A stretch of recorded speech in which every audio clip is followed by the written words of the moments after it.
Du niobium, minerai très rare et absolument indispensable dans l'industrie de l'armement de précision. Du thorium, du tantal et des terres rares.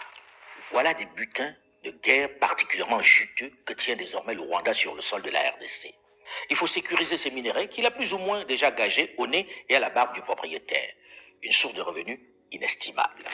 En février 2024, la Commission européenne va signer cet accord sur les matières premières avec le Rwanda. Et à peine 2 mois plus tard, en avril 2024, le M23 occupe la localité de Rubaya, qui représente 15% de la production mondiale de coltan, minerai stratégique. Chaque mois, aujourd'hui, 150 tonnes de coltan passent de là-bas vers le Rwanda, dans les mains, sans doute, de multinationales. Alors beaucoup se demandent comment un petit pays comme le Rwanda, dont la superficie n'est même pas celle de Kinshasa, peut-il ainsi mener la vie dure au Grand Congo démocratique, dont la superficie est supérieure à celle de l'Union européenne. C'est le grand paradoxe. Le Rwanda, ce n'est pas une puissance, ni nucléaire, ni militaire. C'est puisque tout simplement, le Congo se trouve dans un état de faiblesse, un chaos organisé depuis 3 décennies. Ce n'est pas qu'une question entre Congo et Rwanda, c'est que le Rwanda reçoit le soutien de l'Occident, des États-Unis, mais aussi de l'Europe. Chaque année, l'Union européenne offre par exemple des dizaines de millions d'aides à l'armée rwandaise. La Pologne a même promis toutes les armes, toutes les technologies militaires dont le régime aurait besoin. Et dans le cadre du programme Global Gateway, l'Europe a promis des investissements de 900 millions au Rwanda.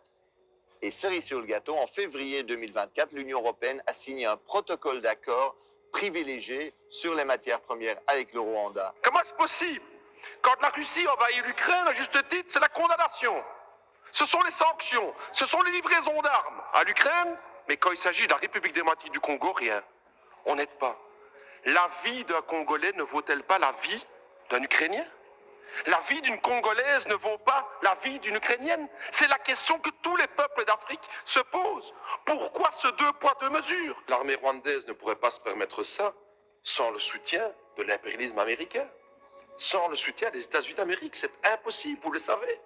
Vous le savez, vous regardez parce que vous le savez. Un petit pays comme ça ne peut pas intervenir chez son voisin sans un appui occidental important. À la vérité, Kigali, pour des raisons que nous avons évoquées un peu plus tôt, bénéficie d'un soutien quasi aveugle de la communauté internationale qui manifestement préfère dealer avec Paul Kagame qu'avec Kinshasa. Paul Kagame, sous ses airs austères, méthodiques et déterminés, sait y faire.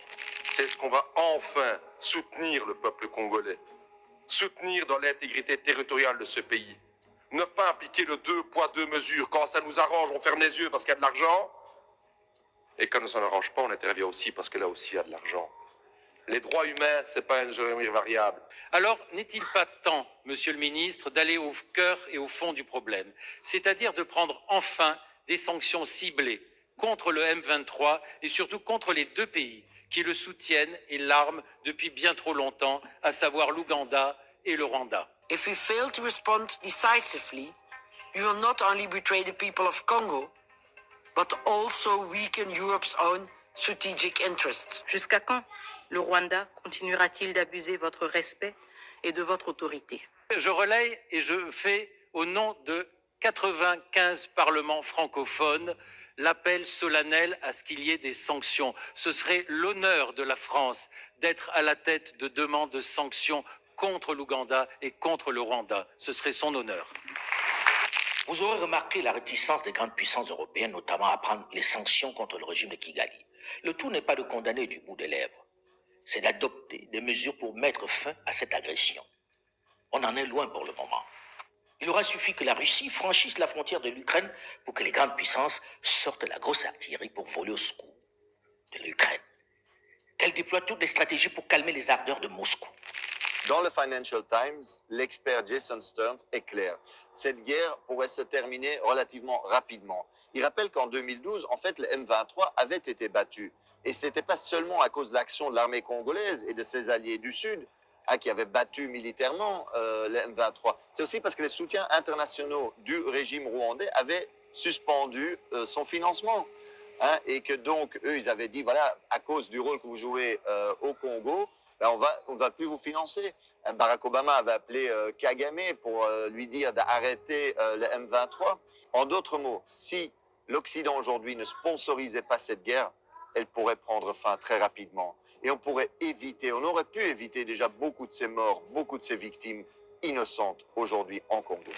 On est loin de cette option qui consisterait à voler au secours de la RDC.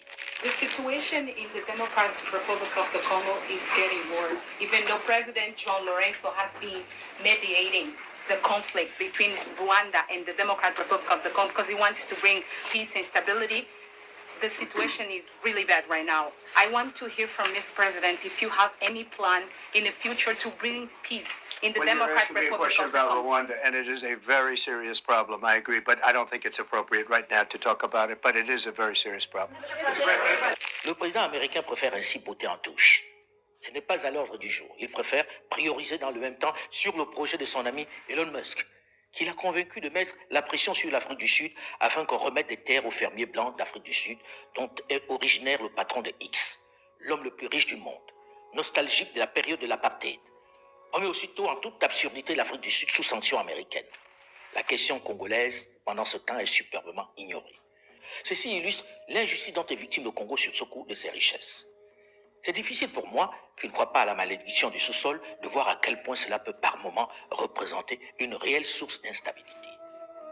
Tellement d'indices laissent voir qu'une RDC stable et pacifiée n'est pas la priorité des grandes puissances occidentales.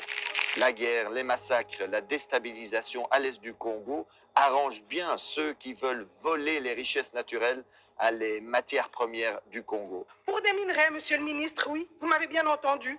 Pour que nous puissions rouler dans nos belles voitures électriques, pour que nous puissions utiliser nos smartphones.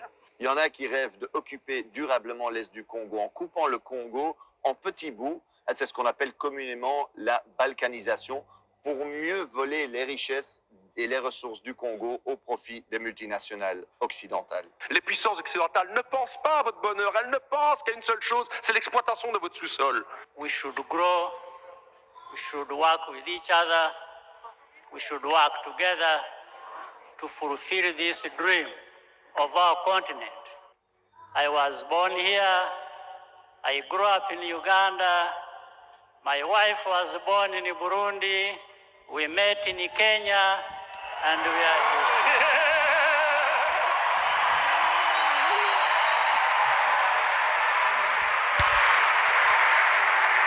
So, Africans, that's who we are. We are brothers, we are sisters. We are each other. I am you, you are me. Mais comment le chantre du panafricanisme, celui qui mettait en place la ZLECAf, la zone de libre-échange économique, qui a supprimé les visas pour les Africains venant au Rwanda, qui a toute occasion dénoncé l'attitude impérialiste de l'Occident, est-il devenu leur serviteur dans cette sous-région? Comment est-il devenu celui qui signe des contrats avec l'Union européenne pour piller son voisin et fragiliser l'Afrique? Comment celui qui a placé le Rwanda sur la carte du monde est-il devenu le porte-flingue des Européens, menant des guerres pour eux par procuration sur son continent? En Centrafrique, où il tient en respect le président Touadéra, et au Mozambique, où il combat à grands frais les islamistes pour le compte des Occidentaux. Ceci nous interroge sérieusement. Comment croire en sa sincérité désormais? Mais une chose est certaine, il a signé un contrat pour vendre des minerais qu'il ne possède pas. Ce qui signifie qu'il va fatalement les piller chez son voisin.